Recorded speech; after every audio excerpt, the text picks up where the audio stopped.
Okay, welcome back. We are looking at chapter 13, the costs of production. And let me see if I can get this a little more centered up. Um, this particular video, I'd like to discuss four things. And if you allow it, I'll do it in clockwise formation, basically from the first section of the chapter all the way to the last. I'm just picking and choosing some things. I'll have a separate video for table 2, which is very, very important. And then also looking at some graphs with average total cost, average fixed cost, average variable costs in concert with marginal cost. We're going to start, if you will, up here on the board. Number 1, you see up there, you see pi. That's the abbreviation for profit. Okay. Profit is total revenue minus total cost, and that's what you see right there to the right of it. TR minus TC is total revenue minus total cost. What is total revenue? It's the amount a firm receives for the sale of its output. So that is price times quantity. TR equals P times Q. And then what is total cost? It's the market value of the inputs a firm uses in production. So it's basically all of your ingredients in production and how much it costs. So it's your fixed costs, so like things like rent you pay on your factory, and then your variable costs like the amount of milk, eggs, and flour you buy to make cupcakes. Okay. So that was the first thing I wanted to cover. Hey, what is profit? We always talk about profit, but let me tell you, if you're a smart company, you're obsessed with cost. You can't control, if you're in a competitive market, what the price of a good is. You can't really control how many people want to buy your good. All right. Ultimately, you hope that people want to buy your good, but at the end of the day, you open up your cupcake shop, you hope people walk in. You can affect that through marketing and those types of things, but you ultimately can't control it. So revenue is kind of out of your hands. You can try to market wisely and target wisely, but that's out of your hands. What's in your hand is how much rent you pay, how many employees you hire, how many eggs you buy, how many gallons of milk, how much flour, etc. Costs are in your hand. So that's why the cost of production chapter is very, very important. It's going to set up the later chapters. We have 4 more chapters after this where we talk about competitive markets. We talk about monopolistically competitive markets, talk about monopolies and oligopolies, which are a market with a few firms, 2 to 3 firms. So setting the table to focus on cost is very, very important. Next, we move to looking at costs in terms of explicit and implicit costs. So up in here, what are explicit costs? These are costs you're used to seeing. Explicit costs are input costs that require an outlay of money by a firm. Basically, it shows up on an accounting form. You get a bill for it. All right. It is a traditional accounting cost that you see. It's on an income statement as a cost. It's going to show up. It's going to show up in terms of accounting. Now, you're in an economics course. So what are implicit costs? Implicit costs are input costs that do not require an outlay of money by the firm. So implicit costs are opportunity costs. And you're like, wait, what does this mean? I don't even care.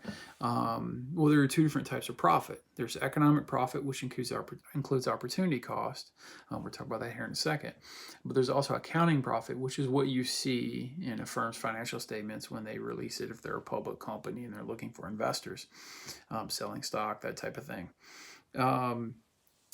Implicit costs, they don't show up on an accounting form.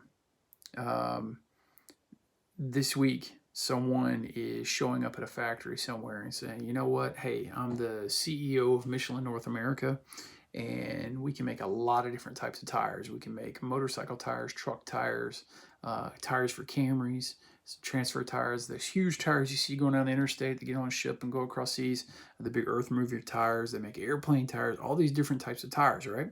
Well, what's in a tire? Rubber, steel, man hours. That's what's in it, all right? So if you have tons of steel, tons of rubber, and thousands of hours of man hours, and you come in there and say, hey, we're going to make all airplane tires, the opportunity cost is you didn't make those other types of tires. Okay, so this is as real as it gets in terms of being a leader of an organization. Um, these implicit costs are all about opportunity costs. While it will not show up on an accounting form that you took all your rubber and your steel and man hours and made airplane tires, which actually, I mean, it's a decent market, but airplanes are in the air. They don't burn a lot of rubber. They have to be pretty sturdy when they land, but you might have made some more money making tires for Mack trucks, transfer trucks on the highway. So naturally, they make more transfer truck tires than they do airplane tires. They make more Camry tires, that type of thing, car tires. So the opportunity costs matter at a leadership level. So we're going to explore that. Cannot stress enough the importance of you doing the reading in this chapter. This chapter sets the plate. Again, cost is the only thing you can control for the different types of firms we're going to talk about over the next 4 weeks. Very, very important. Straight into finals, man. This thing starts to set the plate. These are the money chapters. This is the first one of the real money chapters. Go make money type chapters. So make sure you're not shortchanging yourself. Watch this video, do the reading, watch the PowerPoint video, complete the homework, and man, that final exam, which will be our last exam, will be on chapters 13, and then the 4 chapters after, so 5 chapters on it. They all go together. I mean, it's a box set. There's no way to split it. So let's look at explicit costs versus implicit costs. Again, explicit costs are things you explicitly see a bill for. Implicit costs include opportunity cost. Okay, so what's the difference between economic profit and accounting profit? Let me adjust the camera here slightly so you can see what I've written there. Okay, there's a little bit of a glare over here. I apologize. That just says accounting profit. So economic profit versus accounting profit. These boxes represent revenue. This is all the revenue they get coming in. So they're price times quantity that we talked about revenue before. This whole rectangle, if you will, they're supposed to be equal size, but man, it's late at night. My kids are asleep. My wife's asleep. I'm just trying to get this lecture done. You hear me? All right. Trying to teach you. All right. So don't give me any noise about, all right, one box is fatter than the other. I don't care. I just can't draw right now. Economic profit is total revenue minus total costs, including both explicit costs and implicit costs. So, whereas accounting profit is total revenue minus total explicit cost. Okay? So, one of them has more profit, and that's the accounting profit. All right? Because it does not include implicit costs. Now, an outlay of, say, steel, rubber, and man hours is explicit cost. But there's also the cost of deciding to make airline tires over making transfer truck tires. That's implicit. That's purely off the paper implicit costs. Now, sometimes an accountant might think, you economists are crazy. But you tell me at the end of the day, if you're CEO of Michelin North America and you decide to make airplane tires over truck tires, if you're not going to hear about it, you're going to get a different type of piece of paper. It's going to be your severance package, all right? It matters, okay? So implicit cost. Now remember here, this is all on the homework and on the test, it's fair game. Which profits on average are low? Which profits are always lower, not on average? Which one's always lower? I can't ever tell what the camera is. It's right here. Hey, what's going on, man? Kind of want to look at yourself, Which profit's always going to be lower? It's going to be economic profit is always going to be lower than accounting profit. Why? Well, accounting profit doesn't take out implicit costs. Economic profit does. In fact, do the reading, you'll find that economic profit, most every firm, not all firms, in the long run is zero. Why? Because if there were economic profits to be had, other firms would jump into that industry. And we don't see Coca-Cola all of a sudden going to make four-wheelers. All right? There's no economic profit in it. All right? Make sure you do the reading on that. So this is the height of the revenue. That's the height of the revenue. Okay. Economic profit's smaller because we include implicit costs here. So we have both of them have explicit costs, but only economics has implicit costs. We're looking at total opportunity costs. This is that outlay of, say, rubber, steel, and man hours. Okay. Rubber, steel, and man hours. And then everything else they make above it but the revenues, their total revenue, the whole box minus the explicit costs, okay, is profit. So when you look at like, a financial statement from a firm, if you're looking to make a Wall Street investment and you're saying, hey, how much money did Google make last year? You're only looking at explicit costs being taken out of total revenue, and the accounting profit is, well, they're massive and beautiful profit. But there is a world where there are implicit costs as well. So if you're looking at a Michelin North America, the financial statement will be an accounting profit, which is good. That's what you want to see as an investor.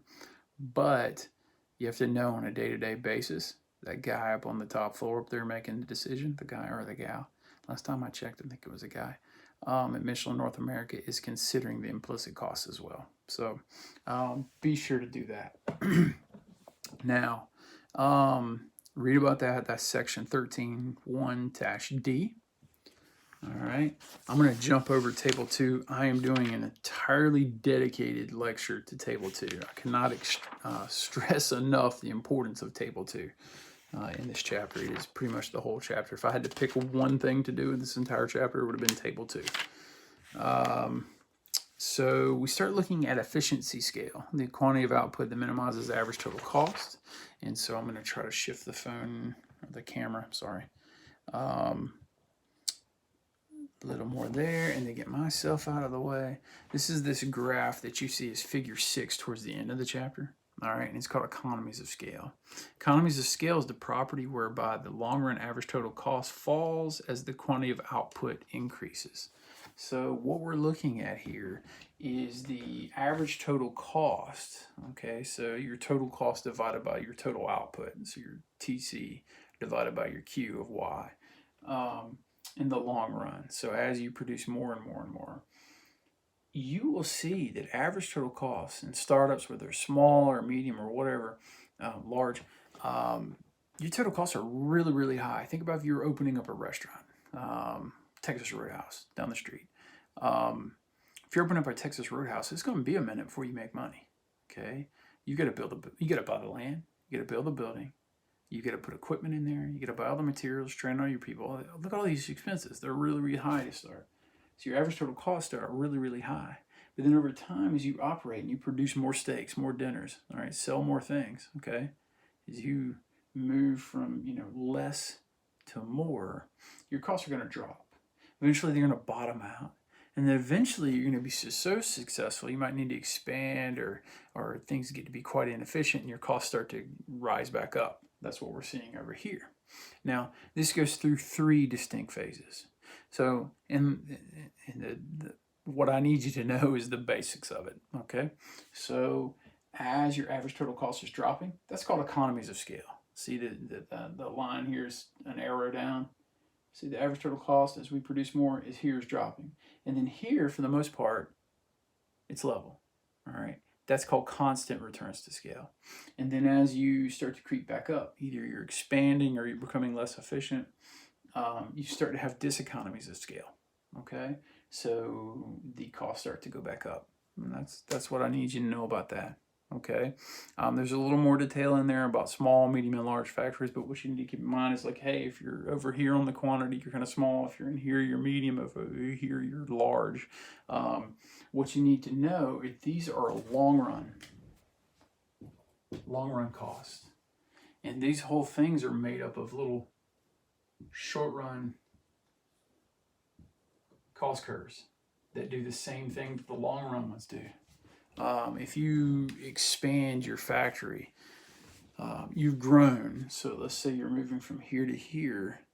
You're going to have some increased costs because you expanded your factory. If you went from 35 workers to 75 and you put in 100,000 square feet of additional manufacturing area, that's going to cost you money.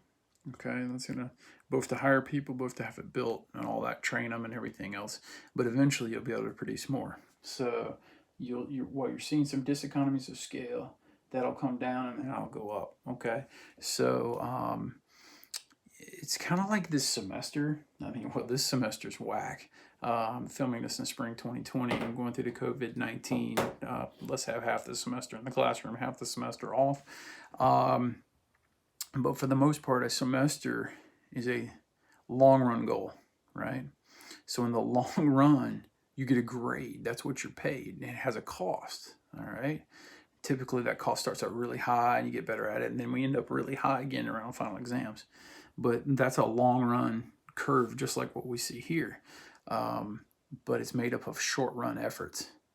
So you have 16 weeks, all right, to make a long run 16 to 17 week outcome happen. So it's no different in business. All right, this is like a lot of startup costs. You got to pay tuition. All right, then you got to put in the blood, sweat, and tears. All right, then things get really easy. Usually around spring break, which not so much this year. And then things get really hard at the beginning, again in exams, and that's the same thing Walmart does, the same thing Google does, the same thing that you see Michelin and BMW. They have periods of diseconomies of scale, periods of constant returns to scale, and then periods of economies of scale, diseconomies of scale, and constant. They just go through cycles. Okay. On to the next video. Take a real hard look at table 2. All right. We'll go from this to table 2 to just an overview chapter of some graphing of average total cost, average variable cost, average fixed cost, and marginal costs. All right. I hope you guys are doing well. Take care.